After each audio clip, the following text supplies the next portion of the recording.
Bonjour Instagram, Facebook, YouTube, comment ça va aujourd'hui? 24e live sur 365. Si on ne se connaît pas, bonjour, je suis Sophie Robert, entreprise Business Mon Amour, et moi j'accompagne les entrepreneurs à développer leur leadership, à se rendre compte à quel point vous êtes déjà leader, que vous n'avez besoin de personne d'autre pour savoir ce que vous avez à faire.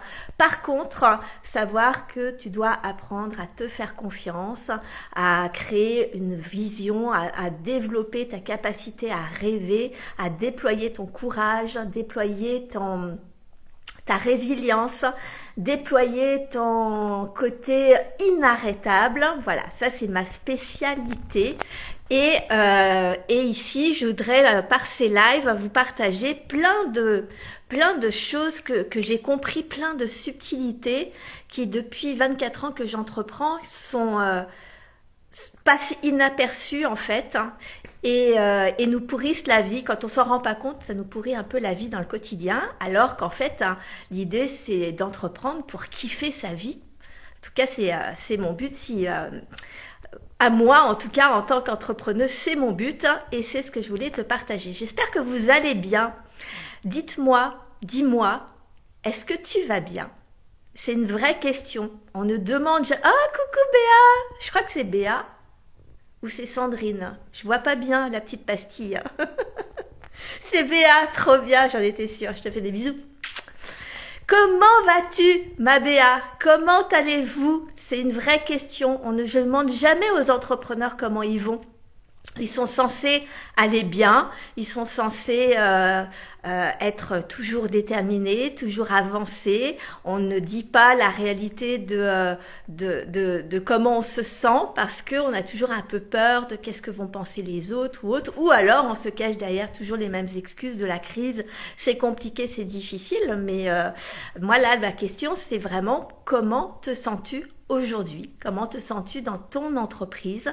Comment te sens-tu au quotidien?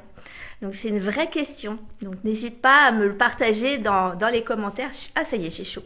J'avais froid, ça y est, je suis arrivée à Angers. Pour ceux qui suivent les lives, je suis arrivée à Angers il y a une petite heure à peu près. Et j'ai pu retrouver mon amoureux, mon petit mari d'amour. Et puis, on part dès demain au Sables d'Olonne. Oh, bonjour Florence, ça va? Ça fait super longtemps. Je te fais des bisous. Donc, ouais, demain on va au Sables d'Olonne. J'ai hâte de vous faire mon live sur la plage des Sables d'Olonne. On verra ça. Ce que je voulais vous partager aujourd'hui, il y avait plein de choses que j'aurais aimé vous partager. J'ai eu un peu de mal à choisir ce que je voulais vous partager. On va partir sur le bénéfice du doute. Il y a quelque chose qui m'a beaucoup pénalisée dans ma vie d'entrepreneur.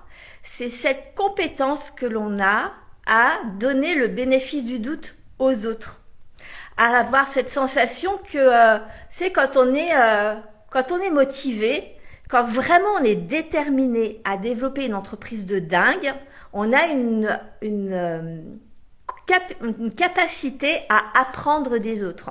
On laisse une porte ouverte, on a l'esprit ouvert pour apprendre de l'extérieur en se disant je vais comme ça m'améliorer, je vais progresser, je vais grandir, je vais découvrir des choses que je ne connais pas, etc. Je vais avoir un autre angle de vue. Ça c'est ce que j'adore faire. Et donc comme j'ai ce regard d'avoir d'autres angles de vue, en fait j'ai toujours, mais ça c'est depuis même avant d'être entrepreneuse, j'ai toujours laissé le bénéfice du doute aux gens. Et en plus, j'ai été souvent jugée par des gens sans qu'ils me connaissent. Et donc, du coup, je me suis vraiment rendu compte que ça se fait pas vraiment de juger les gens au premier abord. On dit tout le temps, c'est la première impression qui compte.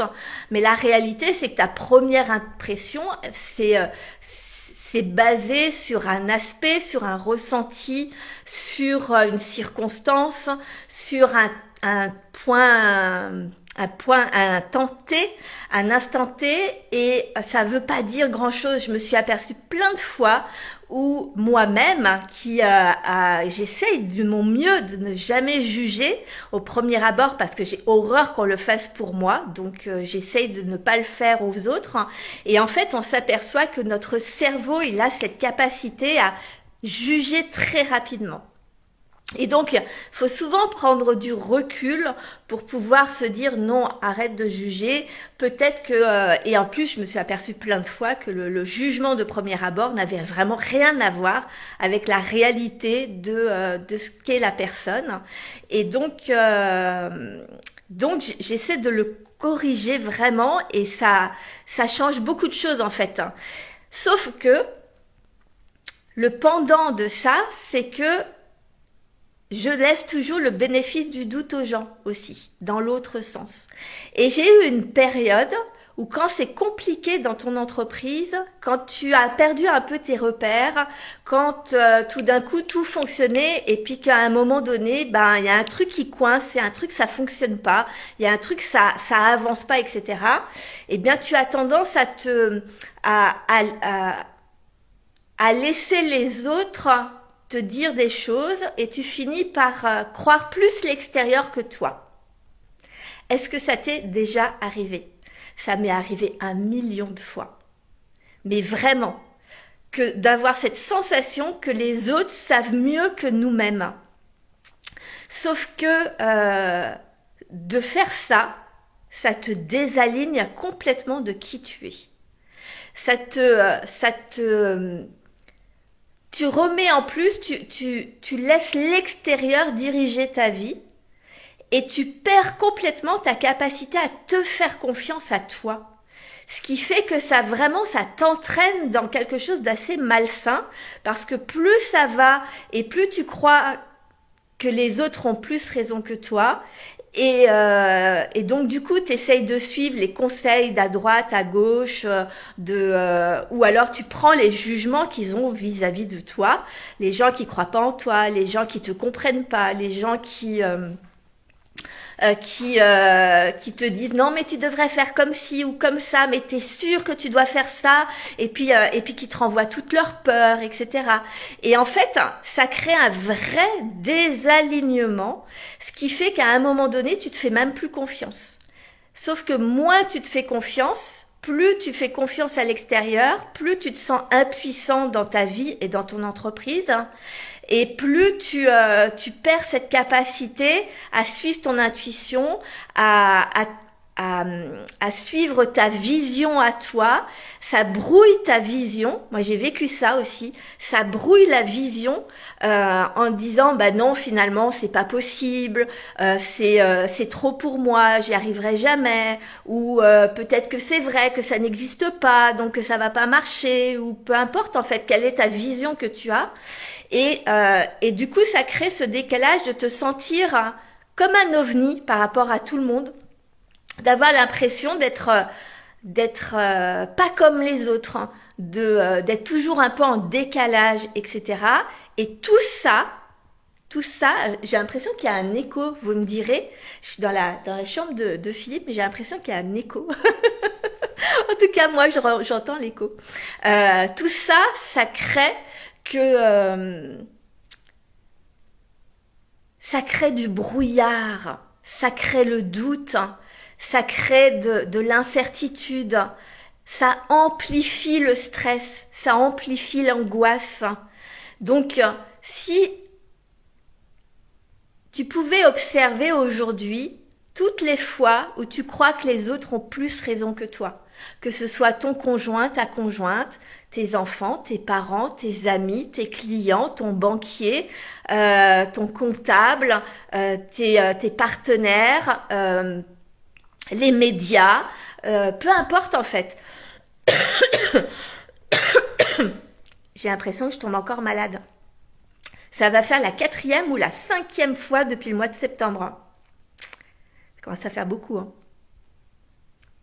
Mais bon, tout va bien se passer comme toujours. Il y a des périodes comme ça. Je pense qu'il y a beaucoup d'épuration. Le fait, le corps, quand tu es malade, il veut toujours dire quelque chose. On dit le mal a dit. Et j'ai remarqué qu'à chaque fois que j'étais malade, c'était dans les grosses périodes de contraction où justement je suis en train de transcender ou toutes mes hontes, ou toutes les injonctions extérieures, ou là de traverser mes peurs, de faire mes lives, de me dépasser. Et en fait, c'est comme une épuration. Et comme du coup, à force d'épurer tous ces derniers mois, et ben en fait mon corps il tombe malade le temps de l'épuration. Donc je vais vous dire que 2025, je vais avoir tellement épuré que ça va donner. D'ailleurs, je suis super contente de faire ces lives, ces 365 jours de live, parce qu'on va évoluer ensemble, on va voir la progression ensemble, on va voir le développement de mon activité ensemble. Je vais voir le développement de votre activité si vous partagez avec moi ensemble, et on va vivre des trucs ensemble, ça va être extraordinaire. Et là, on va vivre un déménagement, par exemple. Donc ça, je suis vraiment très très très contente. On va voir une transition de vie parce que du coup, j'ai ma fille qui elle va rester sur Moulins, qui a 18 ans et donc qui va commencer à vivre toute seule. Mais pendant une petite période, je vais vivre avec elle dans son petit appartement, le temps de passer la main, le temps qu'elle se sente assez qu'elle en ait marre de moi et qu'elle puisse vivre toute seule, on va dire.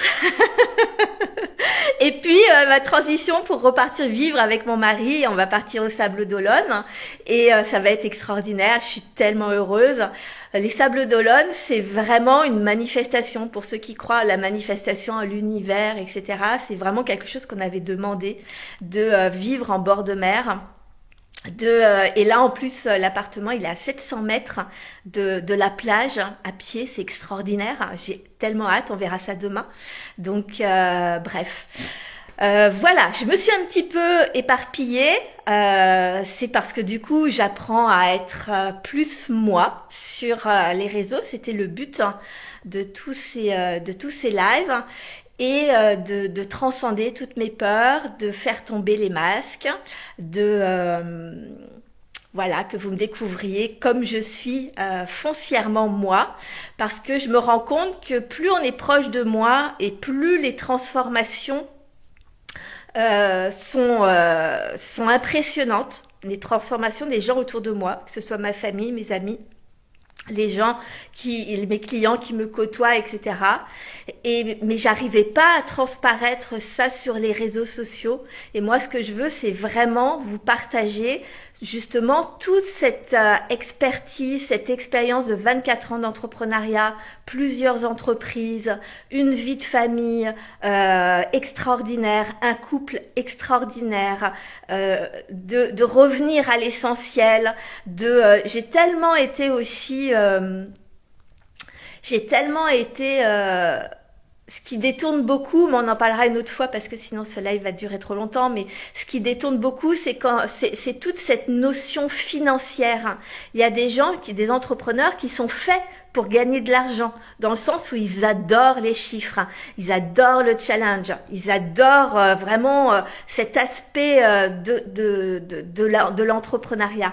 Mais il y a quand même une majorité de gens qui sont comme moi, des passionnés, qui sont là parce qu'ils ont un idéal de vie, parce que ils veulent s'épanouir, parce qu'ils veulent progresser dans leur vie, parce que on veut, il y a plein de choses, et qui fait que l'aspect financier est la conséquence de tout ce qu'on fait, mais que quand on le met en premier plan, ça nous bloque de fou, ça nous limite de fou. Et moi, j'ai ressenti ça vraiment avec les réseaux sociaux ces dernières années. Et donc, je voudrais vraiment vous apporter un autre angle de vue, une autre manière de voir l'entrepreneuriat. Puis j'ai vécu vraiment beaucoup de succès et aussi beaucoup de difficultés.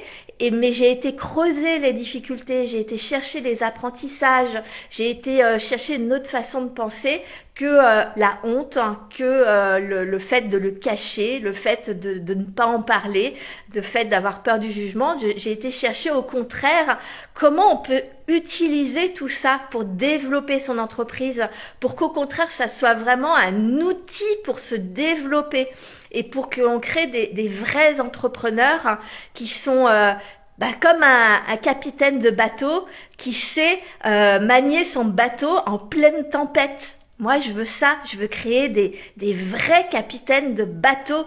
Et la